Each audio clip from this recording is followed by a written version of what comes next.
We've got 1,025 hectares now, and with about 980 effective, because there's lots of stone heaps and quite a lot of timber, shelter belts and plantations. The sheep we had this year, about 5,000 ewes and their replacements. The rest are Coopworth ewes with some crossbred Texel Friesian. There are 180 breeding cows and their replacements, and we will kill 800 bulls, 2.5-year-olds, and the rest will be 18-month-old bulls. Some born here, some brought in. And we brought in 1,000 weaner deer and had some carried over, so we had about 1,200 deer wintered. My great-grandfather bought the place in 1876, and in 1956 some Morrows, part of that division, sold to Nicky's father. We started with 700 acres and we've got about 2,500 now. We were really concerned that the sustainability was a problem with 700 acres. So while the children were young, we really put our heads down. Yeah. Didn't go out, head down, work, work, work, no holidays. And we were prepared to give things a go. I was only 3 months old when my parents bought the neighbouring farm, and ever since I could, I think my first words would have been, "Daddy, wait," as those big long legs took off, and I had to struggle behind them, and I have been farming ever since I could walk. So I'm absolutely passionate about farming. I always have been. I've never got sick of it. That's what I do every day. I went to Lincoln and did a dip ag.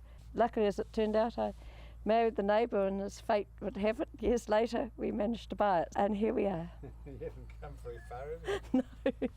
Probably about 12 years ago we decided to throw the plough away and direct to one was labour, and two, our results from conventional ploughing and working were only average, I thought. And then we had the additional problem with the boulders. Researching it thoroughly, and we take an old paddock out and spray it with Roundup and Versatile for winter feed this is, and we've always had good crops, always. The rocks have always been here, and they're mainly sitting on top of the ground, and of course it's very expensive on gear and things, the rocks, so they really have to be gathered up. We have considered organics after visiting a property at Waimate, and this one in particular would be very easy to go to do organics, because it's very easily split. The property needs a balance in livestock of sheep and cattle, and with organics that seems to work well together, just for animal health reasons. The Monda Farm program that we were involved with a few years ago certainly kept us focused on quality and production. Our lamb growth rates post-weaning have been quite good.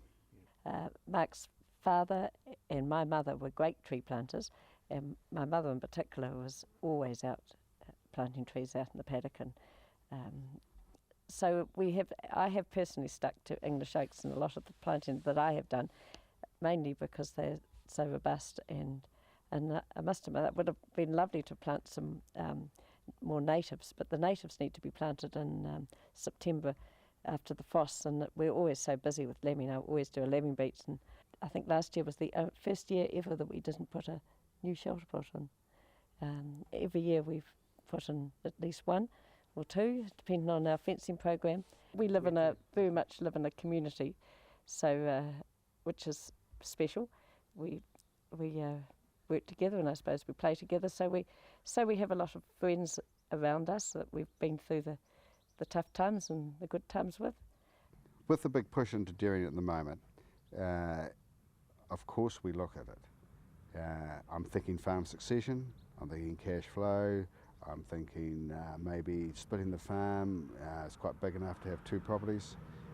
If one was part dairying, and with the irrigation proposal that's been put to us, if it goes ahead, we'd be silly if we didn't take up some irrigation, and to take the benefits of that we could well have to dairy part of the farm.